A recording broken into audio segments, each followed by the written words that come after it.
Flowers tell me that nature is never too old to learn new tricks.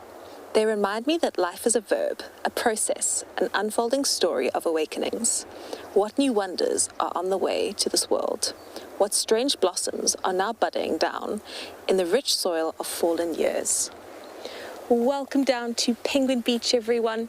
It is a beautiful day in the Overberg, and my name is Jax. I'm going to be a naturalist down here.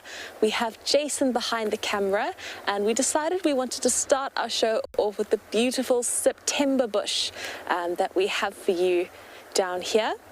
So we're not going to spend all that much time in this area. I just thought we might have a quick look at a beautiful new flower. Jason and I have lots of surprises in store for you today. We can't wait for our show. We'll do some geology. I found some bird scat I want us to have a look at. And we will very soon be walking down the very scenic path and heading down to the beach. So I think we're going to start walking now. Just a reminder that we are a live show, so you are walking with us. And if you want to talk to us, please do send us in your comments, questions and stories by registering on our website or by scanning the QR code on the side of your screen.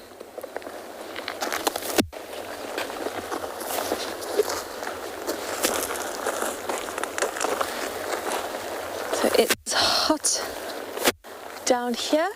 We have a lull in the wind. And after spending some time waiting around here, I think Jason and I are going to have to come back very soon and do a fynbos birding show.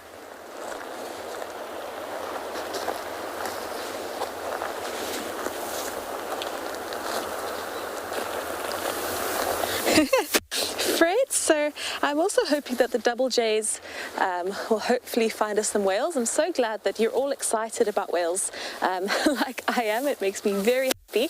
Of course, we love to show you other things, but if we are going to see whales, we're definitely going to spend some time watching them. I've just realized we are in fact a double J. I used to work on a boat where we had 4 J's. The whole crew was J. And Jason is giving you an animal's eye view through the fynbos. Let's go have a look at the weather before we really get stuck in today.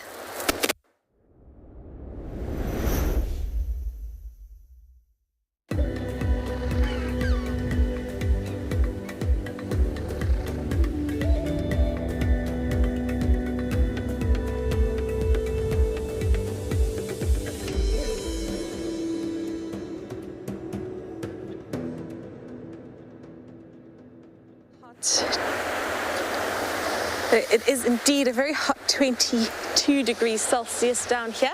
We do have these wonderful winter days at times in the Cape. Much nicer, I find, than the winter days up in many other parts of the country. So you're going to follow me now because we are heading down to the beach. And we have a bit of a mystery, a geological mystery on our hands today because if you have a look at this coastline, most of what we see is quartzite. And we had lots of unanswered questions yesterday that I'm going to get to in a moment, but I thought we'd start off the show with a mystery today. We protect and reconnect nature across southern Africa. We bring countries together to care for wild spaces that stretch beyond borders. We protect and restore biodiversity.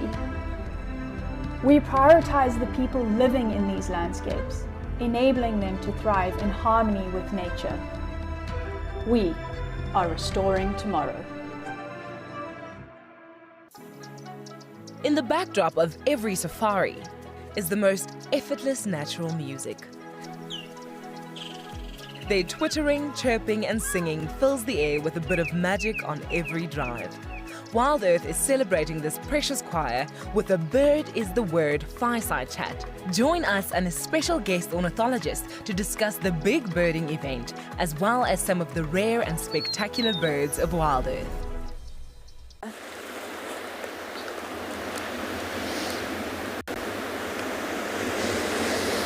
So we've brought you down to the seashore, and Jason is giving you a very up-close look at some very black rocks. Now, every time we do an intertidal show, I come down and I have a look along the whole intertidal zone to see what we might be able to show you. And I always notice that only in this area do we have lots of tiny, very smooth, very lightweight black rocks. They look a little bit like coal. So I haven't been able to confirm exactly what they are. They could be jetstone because they're light. I do think there might be a sedimentary rock. I think it might be layers of rock that have cemented down. But you can see we've got these beautiful black rocks, and in between them we have smaller pebbles of quartzite. So quartzite is the main rock that we have down here along the shoreline. This is a little bit of a larger pebble. And quartzite has small fragments of quartz in it that give it its sheen. And one of our unanswered questions yesterday was what makes sandstone shine, and I went and had a look. Apparently some rocks will shine under black light because of fluorescence, but I wasn't able to find anything about why sandstone glows or why quartzite might glow. We know that quartzite is the metamorphic form of sandstone, and I think it's down to the minerals in the rock that we see the light catch. So this is a nice big quartzite rock to show you. I just saw a rock now. Here's a rock actually.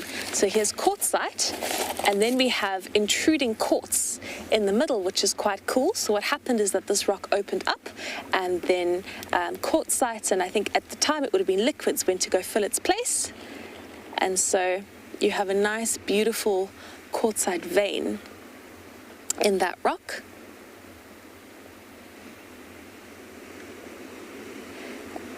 And it's very faint on the other side of the rock.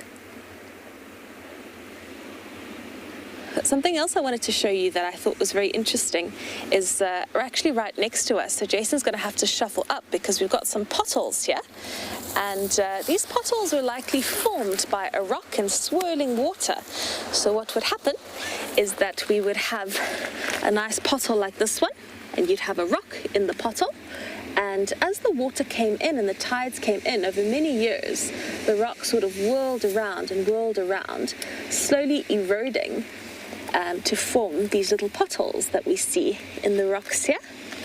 Inside these potholes, we have some tiny snails. We have some winkle snails who are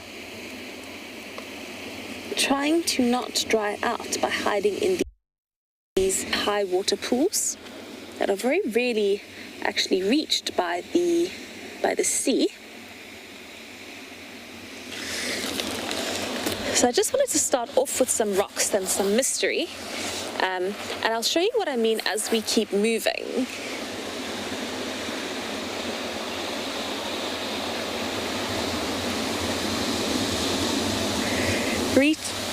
Rita, so those holes are often formed by a rock twirling around. It's sometimes the movement of water that might form these little cavities. But I just want you to have a look, walk with me. So have a look at how dark these rocks are here. We're going to move out of this area. You can see they really are quite dark. And then as we move up in the seashore, they become a lot lighter. And so I think there was a deposit of rock that's different from the normal quartzite that's here below us, and it's slowly been eroded away, and it's all along the lower shoreline, which is really interesting.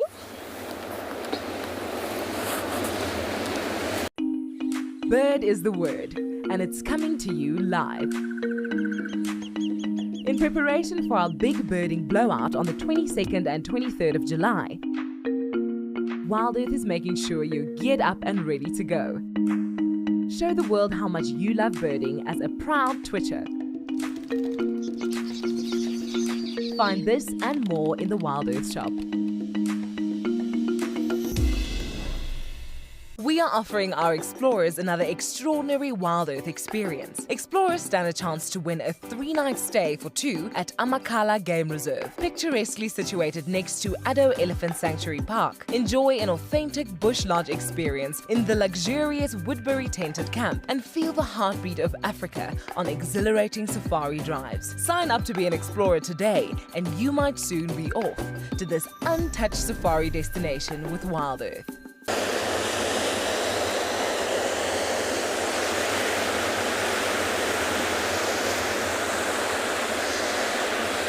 So Penguin Beaches, we were walking along the shoreline.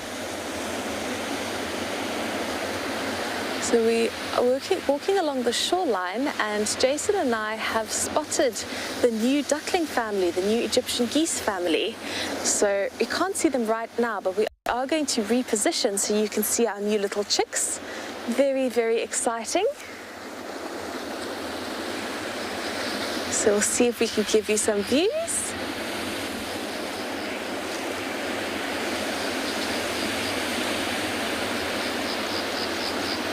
So yesterday we had a question, I believe, from Alice, who was asking about these little ducklings. And now we get to see them, so that's really special.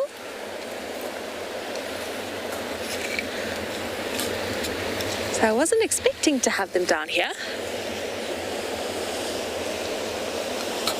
We were looking at rocks earlier on, and I was showing how the dark rocks only occur in just a small area.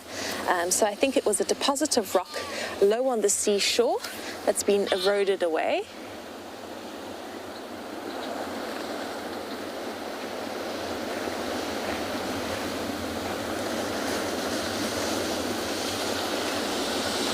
We are going to have a look and see if we can get you some views of these new chicks.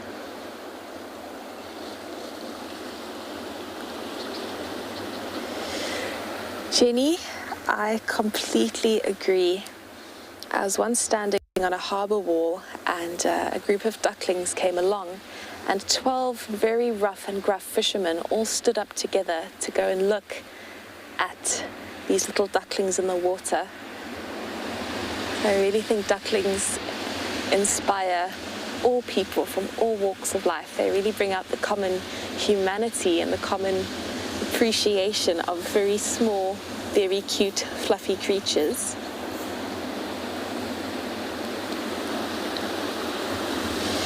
And Mommy has brought them down to a perfect place to feed, because you can see there's lots of algae for her to enjoy, and also for those little babies to enjoy. We know, of course, that Egyptian geese are birds, so they don't give their chicks milk.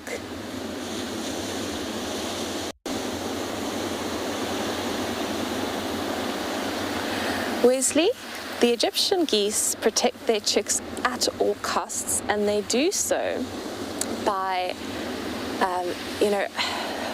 they'll rear at intruders, so they'll lift their wings at intruders, they'll call at them, they might dive bomb intruders. So I'm just thinking on the seashore, when we had the crazy eights who are now almost ready to fledge, they would attack the other birds, so they would bite the other birds with their bills. They really would give them so much trouble. They would try to make sure that nothing got close to the ducklings or swim close to them, so they would have one parent in front, one in the back. They'd lift their wings at any intruders. They would charge them. I think that they would fly after some birds. So they are very fierce when it comes to protecting their chicks. They'll do anything to keep them safe. I think this is such a special scene that we have here. Oh, the ducklings have just stood up. I'm so glad we came down here. What an unexpected surprise.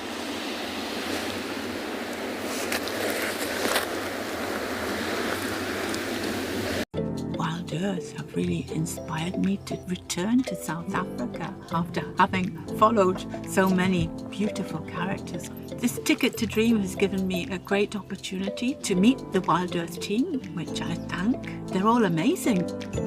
I love all of the characters, but I do have a particular passion for leopards. It's a dream, and as I said before, I just keep on pinching myself. Am I really here?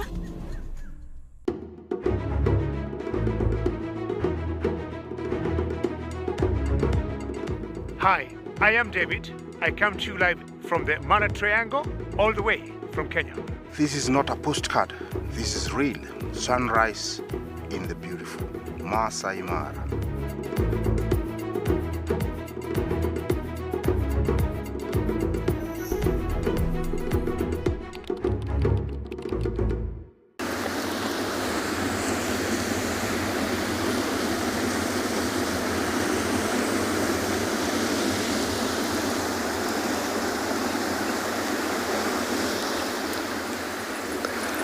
Martha, so I know that when the chicks are a little bit younger, if the crazy eights were younger, the parents, Mark and Cleo, might have actually tried to steal some of these chicks and adopt them so that if ever there was a chance of the crazy eights being taken by predators, they would take the smaller chicks first. I've not seen any interaction between these new ducklings, which we need to name, so please do send in a family name for us. You can do that by scanning the QR code that we will put up for you if you want to send in a name for this new family. I don't know how many ducklings we have yet.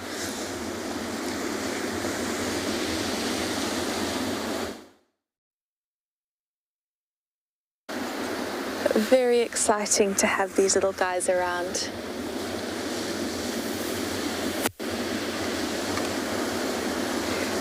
And yeah, I'm not entirely sure what they would do at this age. I think there's a reason why this goose is sort of in this corner. I think that they do have different territories. So if you do want to send in a name, you can just go and scan the QR code. We are just going to put that up for you now. But sorry, to answer your question, you know, I think there's a reason why this mother goose is here. So there, the code is for you.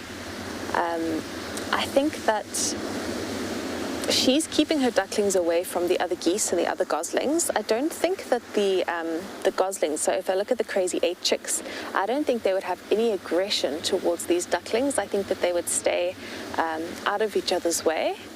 I think the parents might have a lot more of an issue with each other.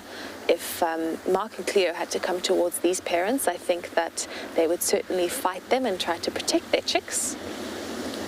But I think it would be interesting to see actually goslings of different ages, how they would interact. I think that it might be sort of like a 10-month-old baby interacting with a 4-year-old. There's not that much interaction. I don't think they fully, you know, understand each other and could really enjoy each other's company. And, you know, with these goose families, they don't tend to form nurseries with other geese. They tend to just keep to themselves, in my experience. Ooh, the little ducklings have just stood up because the water's coming in. Oh, that is the cutest. And one's just opened his little beak, stretching the little chicken wings. In Penguin Beaches this morning, I picked up something in the parking lot, like a complete weirdo, knowing what it was, and not thinking I would show you the owners of it.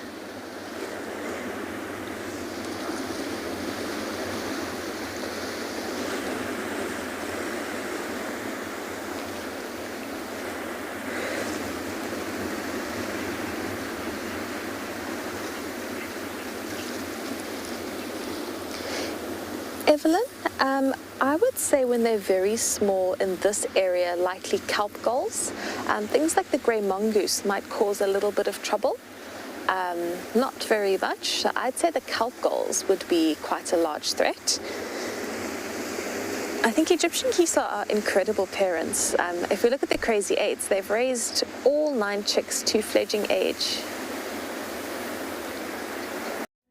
Here on WildEarth, we love it when you interact with our guides while they are live. In order to do this, you must head over to wildearth.tv/questions and submit your questions, comments, and suggestions. Simple as that. And to make it even simpler, from time to time, you will see a QR code on your screen. Open your camera phone and scan this code, and it will take you straight to where you need to be. We look forward to answering your questions on this channel. The Masai Mara in Kenya, a remote landscape where wilderness reigns. Its inspirational beauty captivates the hearts of many around the world. This year, from August, WildEarth is leading a number of unique expeditions to follow Africa's greatest wildebeest migration here in the Masai Mara. And now, the remaining places have been discounted by 20%. Head over to our website to find out.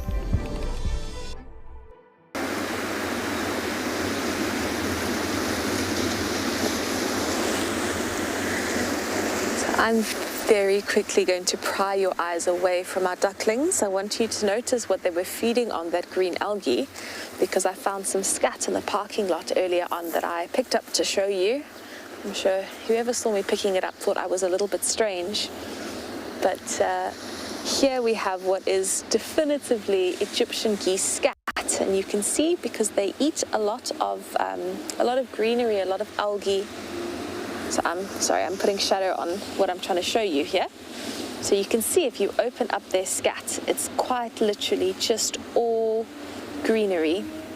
It's all dune spinach, and it's probably the sea lettuce that they're feeding on there.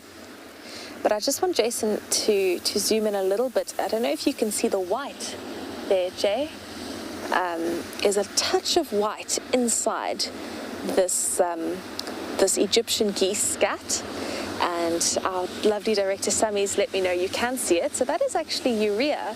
So birds can't urinate like us, and so the white that we see in bird scat is actually sort of bird urine, I guess, the form of it. So it's uric acid, I believe, the white that you're seeing. And so this is from the geese, and a lot of the white was left on the paving in the parking lot. But I thought I'd show it to you. I thought I'd show you what their scat looks like. So mostly algae, mostly greenery. Doesn't look like these particular geese were enjoying any beach hoppers or anything, any sort of invertebrates. And the white is the uric acid, which is how they would expel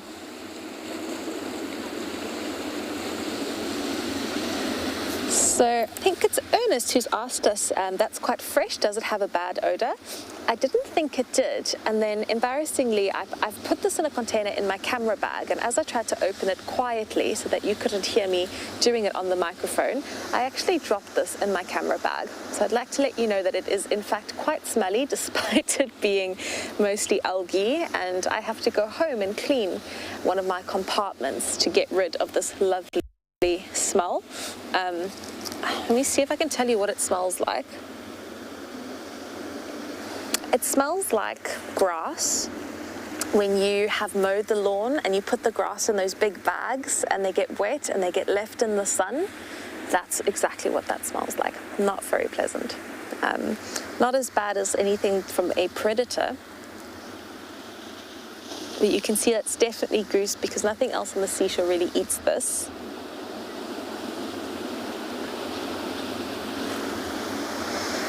And I think we're going to head back over to the ducklings and go have a look at them. We want to make it even easier for you to interact with our guides whilst watching WildEarth. When you see a QR code like this pop up on your screen, then open your phone camera, point it at the code, and you will be taken directly to our question page. Simple as that. Then you can let us know what you want to see, ask questions, and much more. I've had it before where I've been walking and the waterbucks jumped out of the grass. It's quite a frightening experience. WildEarth, it's in your nature.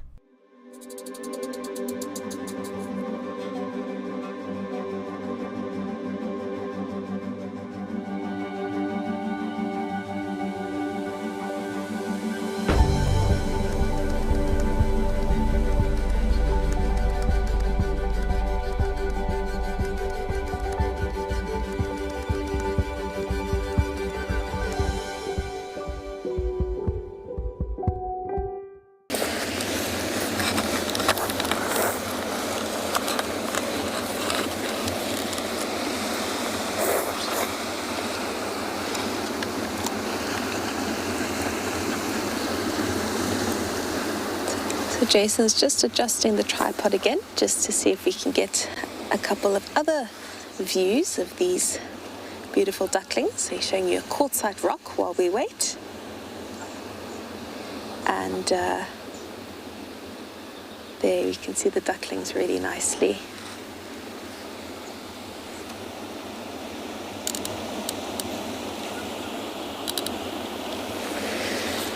And you can see they're just enjoying that sea lettuce.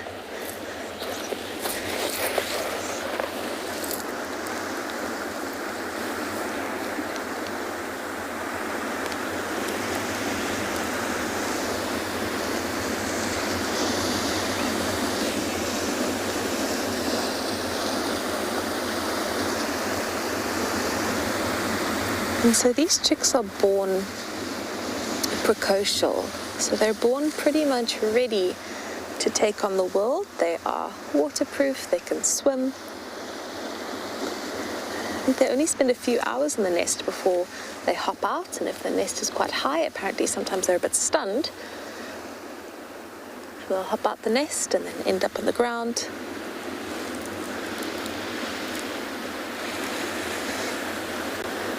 And I really believe that the geese here swim train their chicks.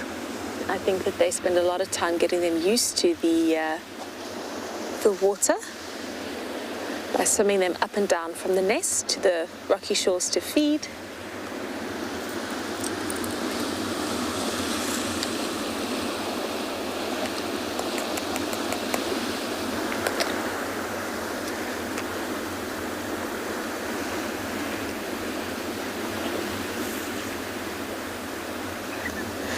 Erin, so I'm pretty convinced that the ducklings do eat beach hoppers and sea slaters as well. So we think that because the food is available, that the geese will eat those.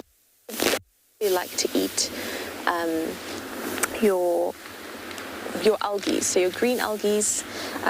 We do see them enjoying the June spinach as well. So for the most part, they're enjoying the green algae along the shoreline. And, you know, if this was a sandy beach, they would have no algae to feed on. So rocks are responsible for the birds that we get to see here. Oyster catchers you can see on the beach, but they certainly enjoy these rocky areas for feasting. A lot of the birds that we really enjoy watching make use of the rocky shores. And so the bird life on a sandy beach is quite different. The Egyptian geese would certainly not be around.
So what I've decided we're going to do is we're going to answer our unanswered questions while looking at the ducklings.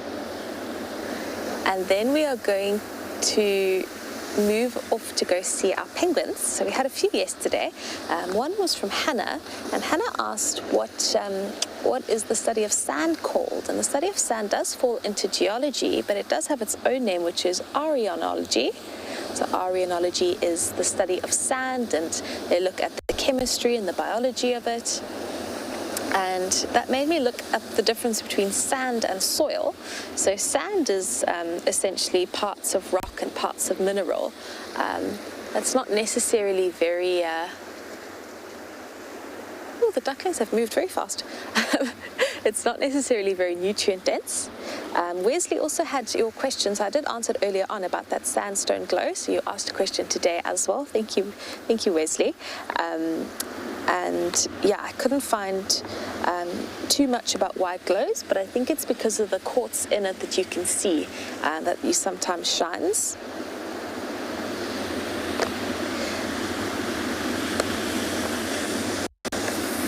Nelly asked about the use of sandstone, and I think everything that I listed is what I found, but the other thing was glass making.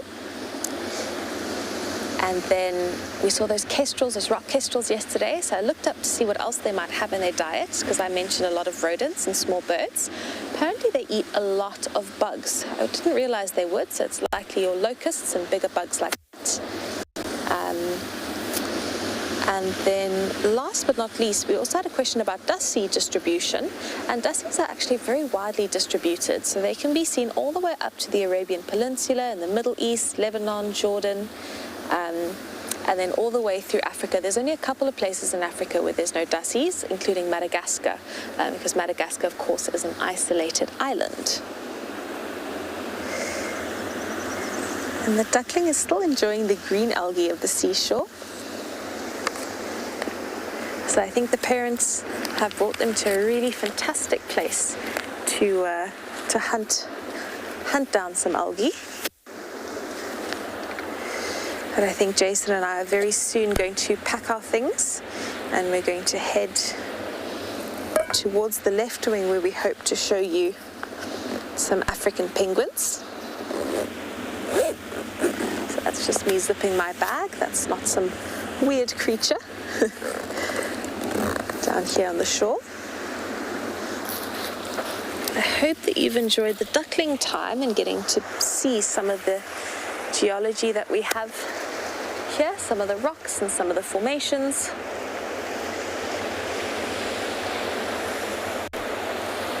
The ducklings look like they are heading towards the east, and we're going to head towards the west. And what I might do is I might let Jay walk ahead of me. It's such a beautiful day. I want you to feel like you're walking on the seashore with us.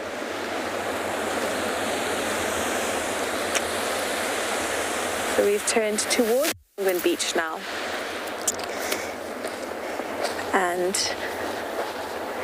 this is one of the interleading paths. So you can see there's a little bit of sand in this area as well, which is interesting. So it's not exactly on the headland, and so some sand is deposited here, although there's minimal sand, and it is behind a rocky shore. So I think this is just because the sand is not being pulled out of this area by the waves very often. I think the waves are only reaching here at a very high tide.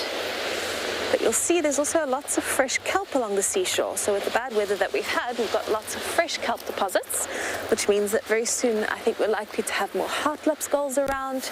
We're likely to have more sacred ibis, because with the fresh kelp, we'll have lots more beach hoppers, kelp flies, sea slaters, because they're going to be degrading the kelp for us, which I think is going to be exciting.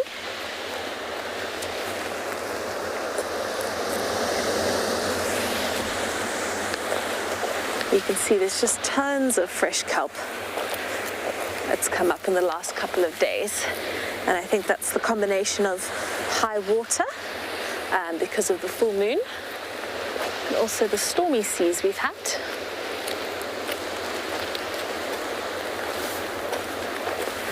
This area hasn't had quite as much fresh kelp deposits.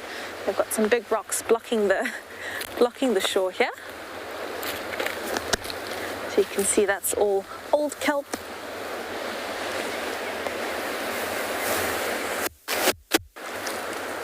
And I'm gonna step ahead of Jason now as we head towards the left wing. In the backdrop of every safari is the most effortless natural music. Their twittering, chirping and singing fills the air with a bit of magic on every drive.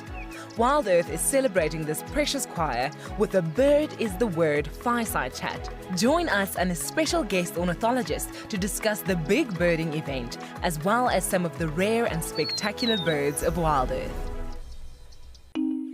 Bird is the Word, and it's coming to you live. In preparation for our big birding blowout on the 22nd and 23rd of July, WildEarth is making sure you're geared up and ready to go.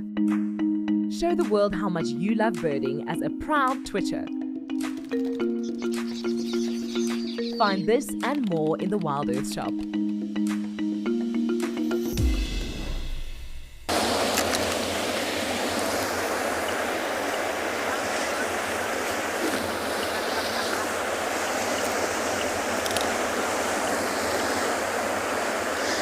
Jason and I have arrived in the left wing, so we've got half an hour with the penguins down here. You can see such a beautiful view of Stony Point. We've just got one small layer of clouds in the sky. We've got wispy cirrus clouds. If you have a look a little bit higher up, so very high level clouds.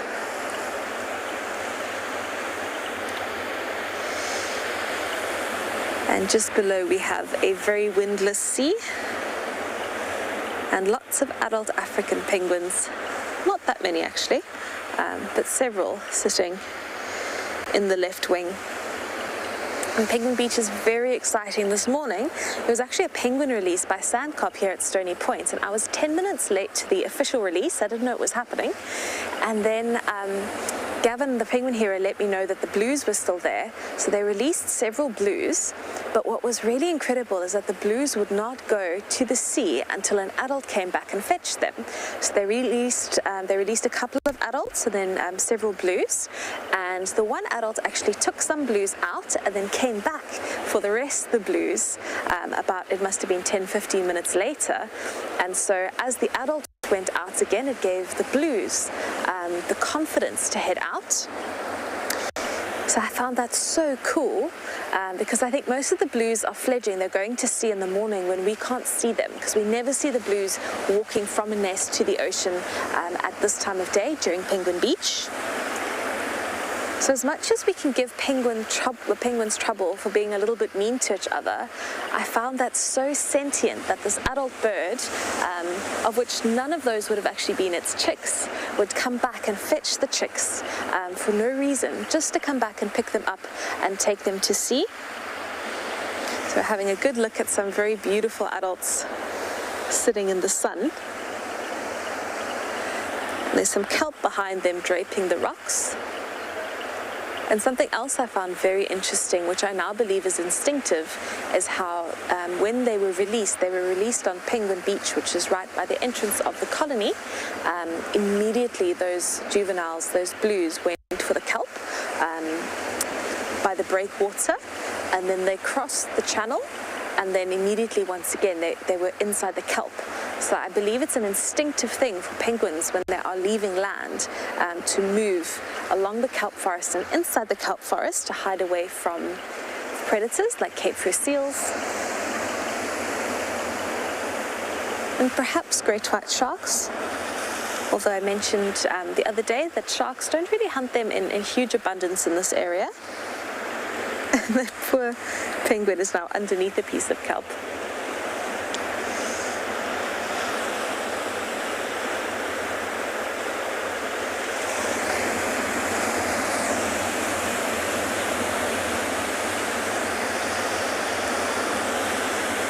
I don't think we could have asked for a better day, hey Jay. Like perfect weather. We got to see the new geese family, which is really exciting. We've got some penguins on the seashore.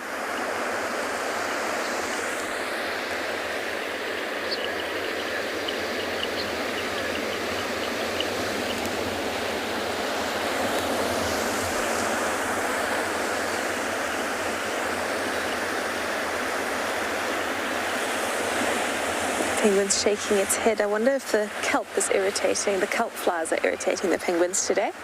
We've just had full moons. There are lots of kelp flies about with this warm weather.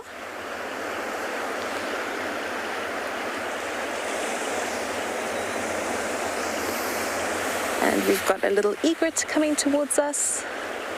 There's a crowned cormorant around.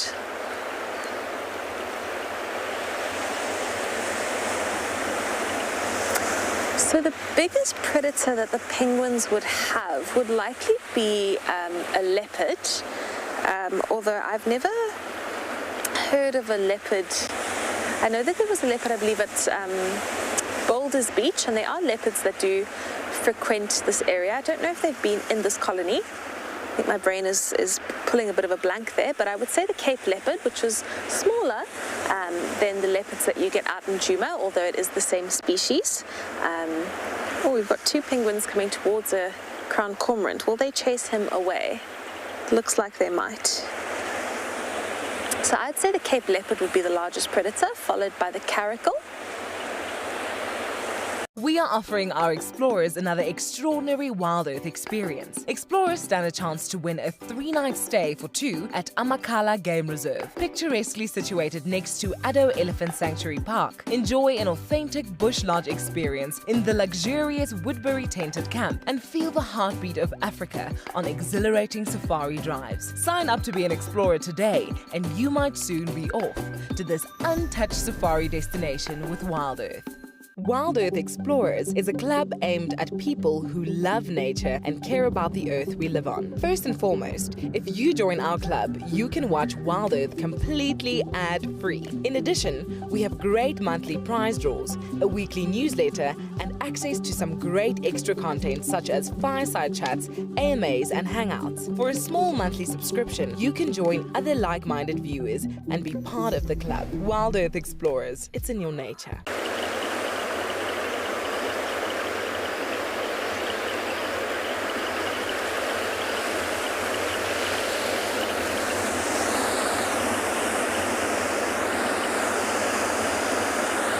Jay is giving us some amazing views of this crowned cormorant. We have such a diversity of birds on the seashore today. We got to see the Egyptian geese, we had the crowned cormorant, the African penguins. We've got the little egret who's coming towards us, feeding in the rock pools. I did see some oyster catchers earlier. I didn't tell Jay to go have a look at them. They have flown off, but we did have some oyster catchers around.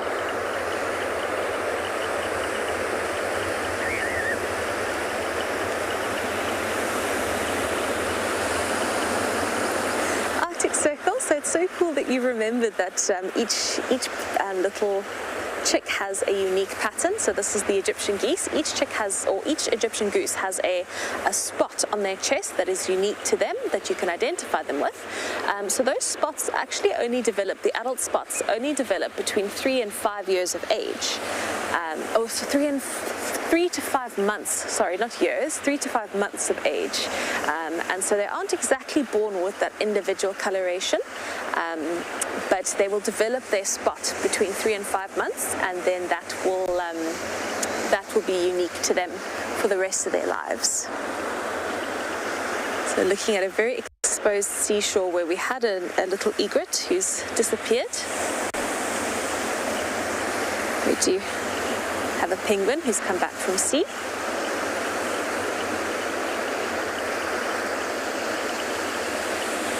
And then further along on the seashore, we've got birds feeding on the kelp that's been deposited. So we're going to go have a look right there by the other slipway. We'll see if we can get that for you. So right by the slipway, we have 2 cattle egrets. So we've shown you, had a quick look at the little egret, but there's 2 cattle egrets feeding on the sea slaters and the beach hoppers. And then there's also some heart-lip gulls sitting on the rocks in that area. In fact, it's 3 cattle egrets in that area now.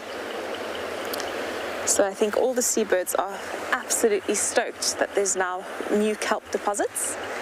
And the heart-lip gulls, their distribution is kind of defined by where you can find this kelp. So they're heavily reliant on these kelp washouts for their healthy populations. I think they've learned to eat other human things, which has expanded their distribution. They used to only be found where you would have these kelp washouts. And I think we've got some young heart-lip gulls around at the moment because they've just finished up their breeding season. So hopefully we'll get to show you some of those. There you can see the cattle egret to the left and the heart-lipped gull to the right.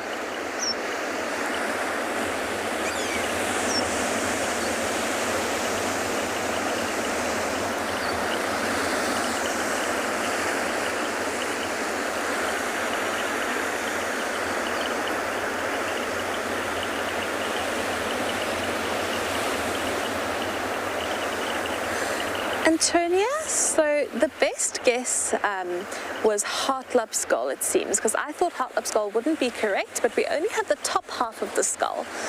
So heart-lipped gull seemed to be the closest, perhaps a young heart-lipped gull.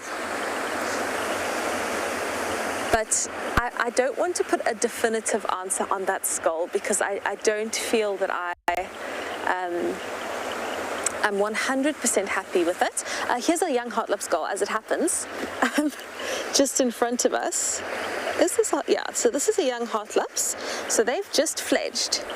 So we didn't see heart-lipped gulls for quite a while, but look at this guy. So he's got a very pale beak, and he's still got a bit of, he's got some grey on the head and grey on the body that I find the adults don't have. So most of the heart-lipped gulls have a bright, or not a bright, but a dark red beak. He's still got a pink beak because he's still a little baby.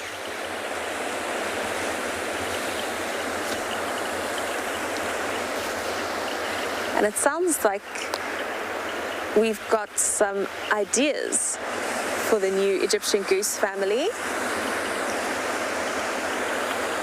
So we've got 3 suggestions. If anybody else would like to send in their suggestions, we are going to put up that QR strap so you can scan it again. And we've also got another young heart-lipped gull who's just landed on the seashore with these very pale colorations. So you can scan that QR code and then you're able to send us some suggestions for the new Egyptian geese family.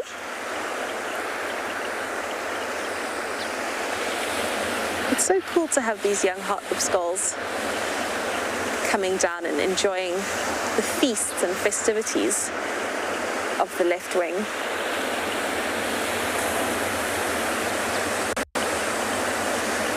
So Arctic Circle is saying the golds for the new family, and I quite like that. Sheena is saying the little wing family, and Lyra is saying the Rockies. So they're actually all really nice names. So I think we're gonna hold off on naming them. Maybe we can decide on a name tomorrow. Let's get some more names coming in, and then we'll decide tomorrow what we want to name the new family.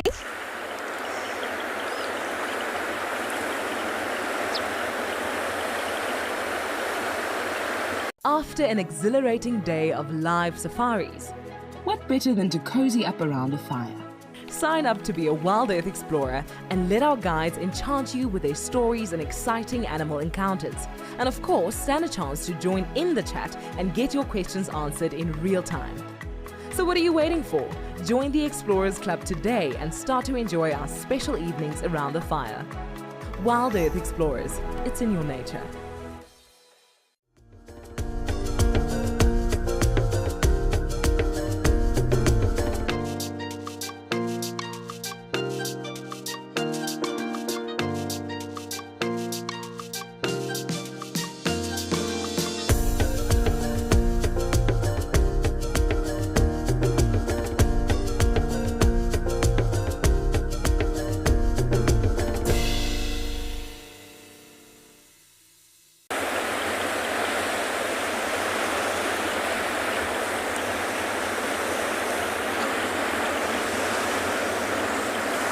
Jason just keeps finding us different birds. So we were just looking at a Cape wagtail who's now disappeared in between the kelp.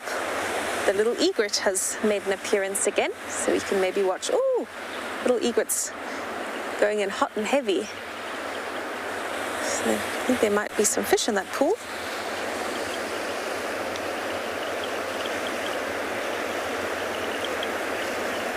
He's chasing his food. He's going to spear. So I don't know if he did manage to get something. If he did, it was very small. I do feel very sorry for the fish stuck in the rock pools at this time because the little egrets show no mercy.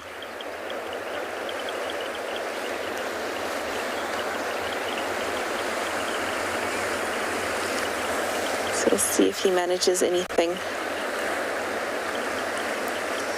The little egrets are so delicate compared to the cattle egrets.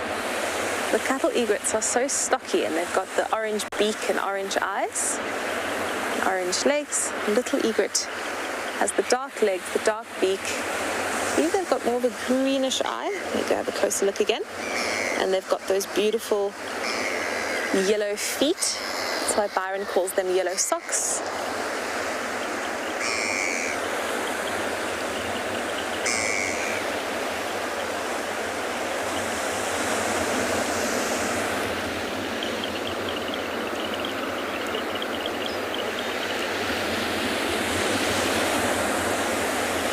It looks like he's run out of pools to hunt in.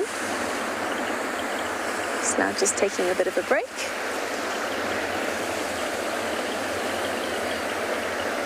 This is another species that you won't find on the beach because you don't have rock pools. So we've been talking a bit about geology and we're going to keep talking about geology.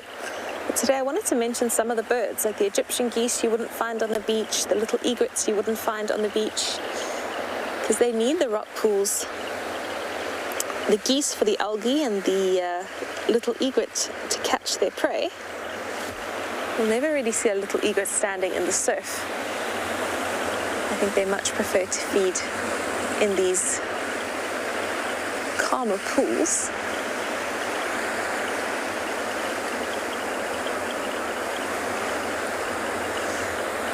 And these rocks would also still be those quartzite rocks. I'm going to see what I can find on those little black rocks.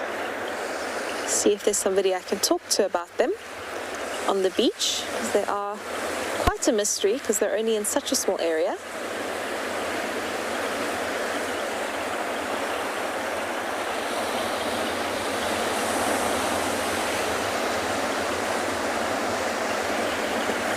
I'm just going to spend a little bit more time with this little egret before we spend our last 10 or so minutes with our penguins.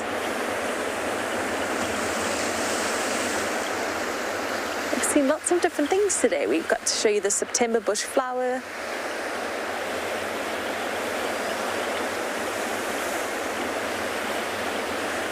I'm glad that you're also curious. I've noticed them several times when I've walked past them, and then I thought since we're doing geology we might have a look.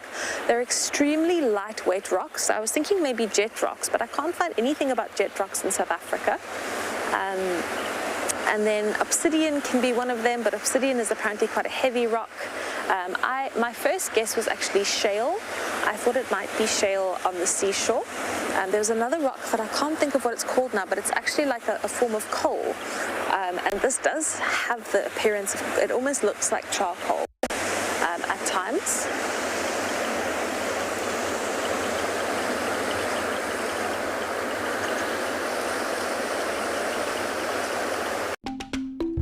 So I started watching WildEarth at the beginning of COVID and I haven't looked back since. I've seen all of the leopards I wanted to see and Mariev's. He's been so playful and such a character. I had to remind myself to breathe at some points. To see those two cubs made me very emotional. It's just been brilliant. It's just blown me away. WildEarth and BirdLife SA have come together to bring you 2 days of birding madness. Where the sky's the limit and bird is the only word. Ornithologists from BirdLife will join our naturalists live on all our shows. And this will all be broadcast live in the prestigious BirdLife SA Bird Fair of 2022. So get your Twitch on and join WildEarth and BirdLife for our big birding day. Scene.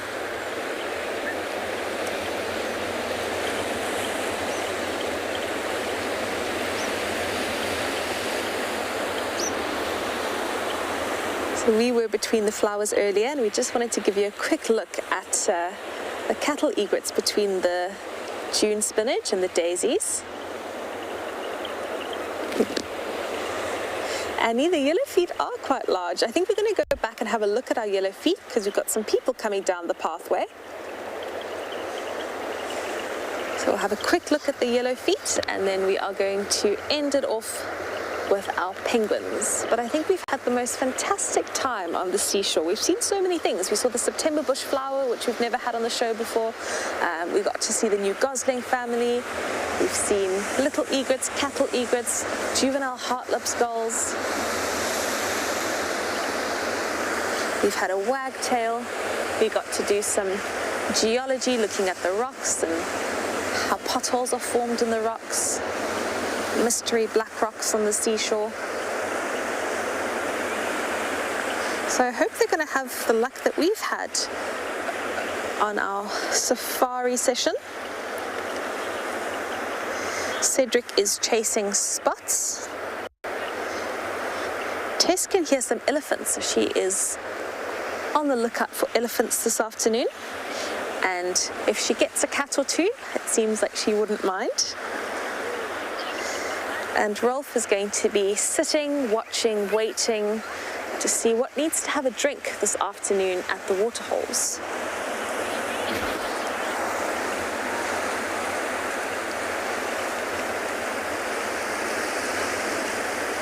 So at the sea, you don't ever see animals coming down to the ocean to drink because, of course, the water is salty. Our seabirds do drink the water, but it's never an obvious mission down to the shoreline to have something to drink.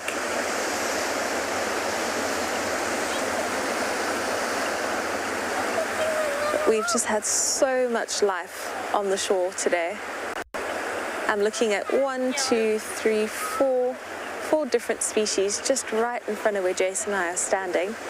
So I hope that you've enjoyed this as much as what we have. I've had so much fun in today's show. I'm hoping that the weather is going to hold up for tomorrow and that it's going to be just as nice.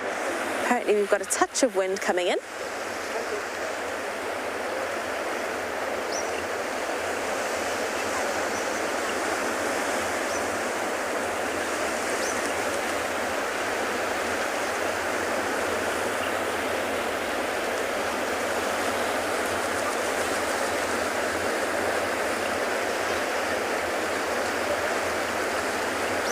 There's just so many sights to take in today.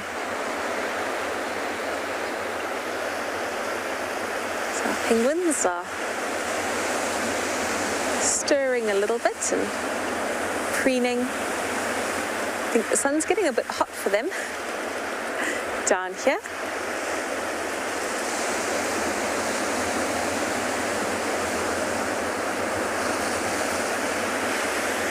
But we are going to be saying goodbye very soon and sending you over to the bushveld. On behalf of Jason and myself, we want to say a very big thank you for going on a walk with us through the Fynbos, sitting on the beach with us and watching ducklings, going and investigating the mystery of the little black rocks, and then also coming down to the left wing to spend some time with all of our fantastic bird species that we got to see here. We will be seeing you again tomorrow. It's Jason and I for the entire week, so you'll be stuck with us. But we hope you have a fantastic rest of your Saturday. If you are in places like Canada and America, your day is just beginning, so I hope it's a fantastic one. And as always, thank you for your comments, your questions, your suggestions for our Egyptian geese names. We will definitely be having a name sorted out for tomorrow. Perhaps we'll poll the names and see which one everybody likes best. But thank you again. Let's spend our last few moments in silence enjoying the seashore.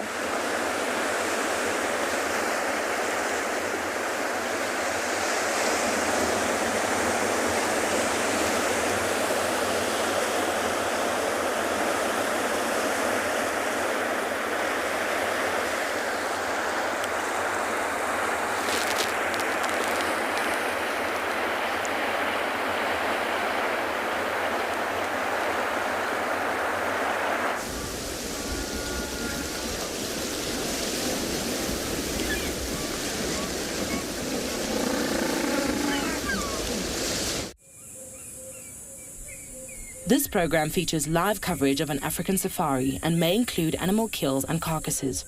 Viewer discretion is advised.